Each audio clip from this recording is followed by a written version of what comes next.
अस्सलाम वालेकुम। आज हम लोग डिस्कस करने वाले हैं ग्राफ के बारे में।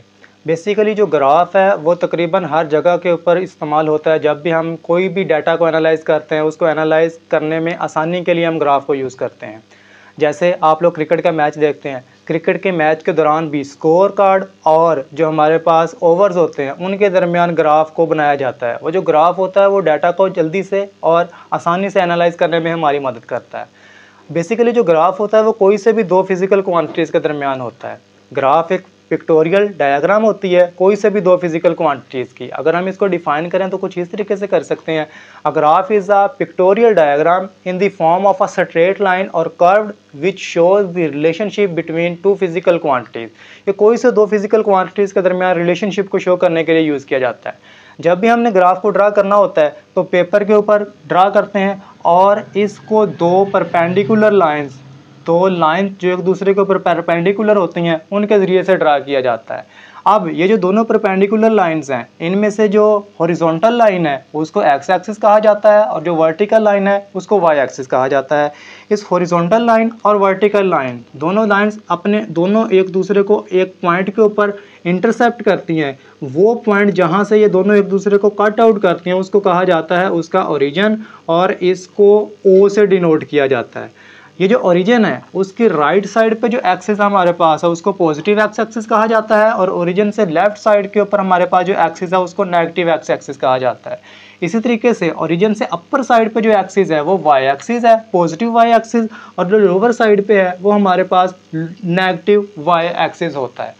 अब जब भी हमने दो क्वांटिटीज़ को ड्रा करना होता है, किसी भी फिजिकल क्वांटिटी को ड्रा करना होता है तो ओरिजिन से राइट साइड पे हमेशा पॉजिटिव नंबर्स लिखे जाते हैं।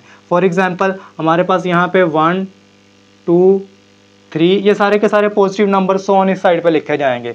इसी तरीके से अगर हमने नेगेटिव नंबर्स को लिखना है तो हम ओरिजिन के लेफ्ट साइड पे लिखते हैं -2 -3 और ऑन। इसी तरीके से ये सारे के सारे नंबर्स यहाँ पे लिख दिए जाएंगे। अब हम जब भी ग्राफ को ड्रा करेंगे उस वक्त इस बात का ख्याल रखना है, इसी तरीके से जो अपर साइड है इसके ऊपर वहाँ पे पॉजिटिव नंबर्स लिखे जाते हैं और जो लोअर साइड है वहाँ पे नेगेटिव डिजिट्स लिखे जाते हैं।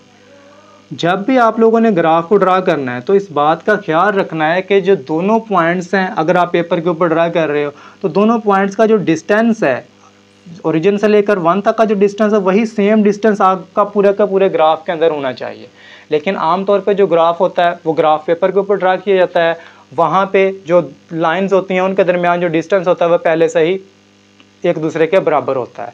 अब जब भी ग्राफ को ड्रा करना है वहाँ पे एक बात का ख्याल रखना है कि आप जो ग्राफ होता है वह बेसिकली दो फिजिकल क्वांटिटीज़ के दरमियान होने वाला है। उनमें से हमारे पास दोनों जो क्वांटिटीज़ हैं वो दो क्वांटिटीज़ हैं, वो उनमें से एक हमारे पास इंडिपेंडेंट क्वांटिटी होगी, ऐसी क्वांटिटी जो किसी दूसरी क्वांटिटी के ऊपर डिपेंड नहीं करती, और एक हमारे पास होगी डिपेंडेंट क्वांटिटी। अब जब भी आप लोगों ने ग्राफ ड्रा करना है तो इस बात का ख्याल रखना है कि जो इंडिपेंडेंट क्वांटिटी है उसको हमेशा एक्स एक्सिस के अलॉन्ग लिखना है और जो डिपेंडेंट क्वांटिटी है उसको हमेशा आपने वाई एक्सिस के अलॉन्ग लिखना है। हम फ़र्ज़ कर लेते हैं कि हम ग्राफ बनाने वाले हैं स्पीड और टाइम के दरमियान। अब अगर आपने स्पीड और टाइम के दरमियान ग्राफ बनाना है तो इनमें से देखेंगे कि कौन सी चीज़ डिपेंडेंट है और कौन सी इंडिपेंडेंट है। हमारा जो टाइम है वो इंडिपेंडेंट क्वांटिटी है। कैसे इंडिपेंडेंट क्वांटिटी है? फॉर एग्जांपल आप एक बाइक के ऊपर मूव कर रहे हैं, अब आपकी मर्ज़ी है कि आप उस बाइक को जो स्पीड है उसको इंक्रीज़ करें या डिक्रीज़ करें, लेकिन जो टाइम है वो फ्लो करता जा रहा है, हम लोग टाइम को नहीं रोक सकते। तो जो हमारे पास टाइम है वो इंडिपेंडेंट क्वांटिटी है और इसको हमेशा लिखा जाएगा एक्स एक्सिस के अलॉन्ग। जबकि जो दूसरे नंबर पे हमारे पास स्पीड है, स्पीड अब डिपेंडेंट क्वांटिटी है, ये टाइम के ऊपर डिपेंड करती है, तो इसको हमेशा वाई एक्सिस के अलॉन्ग लिखा जाएगा। ये ग्राफ को लिखने का तरीका, बनाने का तरीका होता है। जब भी आप लोगों ने ग्राफ को ड्रा करना है तो एक बात का ख्याल रखना है कि ग्राफ को हमेशा स्केलिंग के ज़रिए से ड्रा किया जाएगा। अब स्केलिंग का क्या मतलब होता है?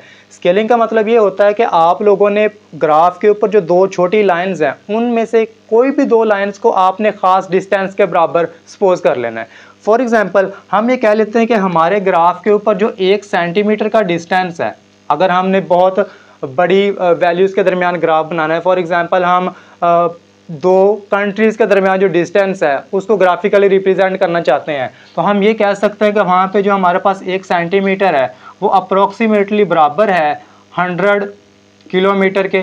इस तरीके से आप ड्रा कर सकते हैं, या आप ये कह सकते हैं कि 1 centimetre is equal to 1 kilometre, या आप ये भी कह सकते हैं अगर आप टाइम की बात कर रहे हैं कि इसमें हमारे पास जो 1 सेंटीमीटर है वो 1 आवर के बराबर है, या 1 डे के बराबर है, 1 ईयर के बराबर है। जिस तरीके से भी आपने ग्राफ को ड्रा करना है वहाँ पे उसकी स्केलिंग की जाती है इस तरीके से, ताकि बहुत बड़ी जो वैल्यूज़ होती हैं उनको छोटे ग्राफ के ऊपर रिप्रेजेंट किया जा सके। अब इस चीज़ को कहा जाता है scaling. To represent a physical quantity along an axis a suitable scale is chosen by considering the minimum and maximum values of the quantity. जो स्केल को चूज़ किया जाता है वो मैक्सिमम वैल्यू और मिनिमम वैल्यू के हिसाब से चूज़ किया जाता है। तो ये था हमारे पास graphical representation of any physical quantity. इसके बाद हम लोग देखेंगे कि हम स्पीड और टाइम के दरमियान ग्राफ किस तरीके से ड्रा करते हैं, और वेलोसिटी और टाइम के दरमियान ग्राफ किस तरीके से ड्रा करते हैं, और इसका ग्रेडियंट हमारे पास किस तरीके से हम निकाल सकते हैं।